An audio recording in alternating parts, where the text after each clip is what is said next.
Before we answer the question, what is a SharePoint team site, let's start by talking about the bigger question, what is a team?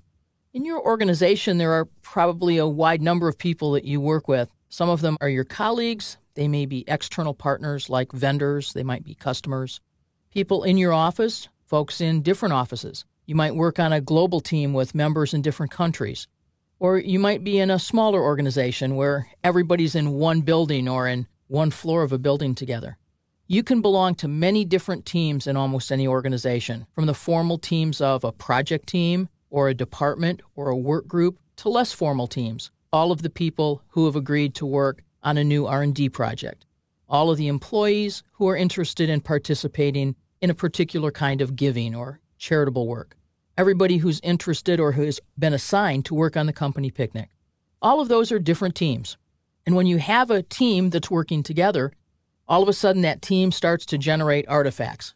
For example, you'll be creating Excel spreadsheets and Microsoft Word documents and PowerPoint presentations and perhaps Access databases and project plans and Visio diagrams and a few things in Adobe Acrobat, and you'll be taking all those things and emailing them to each other. All of you will have inboxes full of documents, folders in your network share full of documents.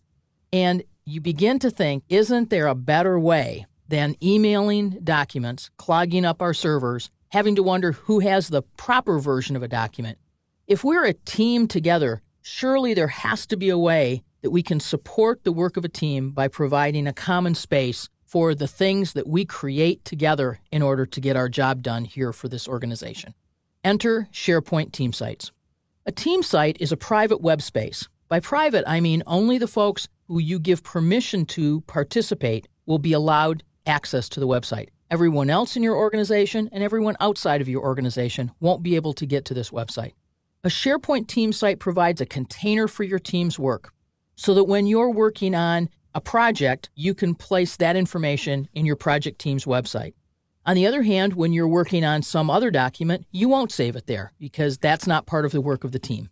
And it provides a collaboration space for team members because a team site has social networking capability. So this is where members of a team can go find out who else is online. You can connect with them using some of the other Microsoft products that are available. Or you might decide that you want to create some kind of a conversation in your team site around an issue that you're working to resolve. So a team site provides a space for conversation and collaboration around documents because when I post a document, I don't have to email it to you so you can edit it. The fact that I put it in a team site means that you can jump in and do some editing work on the document, either before I edit the document, after I'm finished with the document, or while I'm editing it. We can both edit a document together if we've housed it on a team site. A team site also includes apps that help our team stay organized. For example, we can have a timeline. We can have lists of information, perhaps links that we want to investigate, or lists of vendors that we're working with, lists of potential issues that have come up in our project. We can have document libraries where we store the documents that we want to collaborate on together. The team site supports social networking within the team, but it also supports reaching out across our team boundary to other people who are within our same site collection, but who maybe are not members of our team. The social networking extends not just within the team, but beyond the team.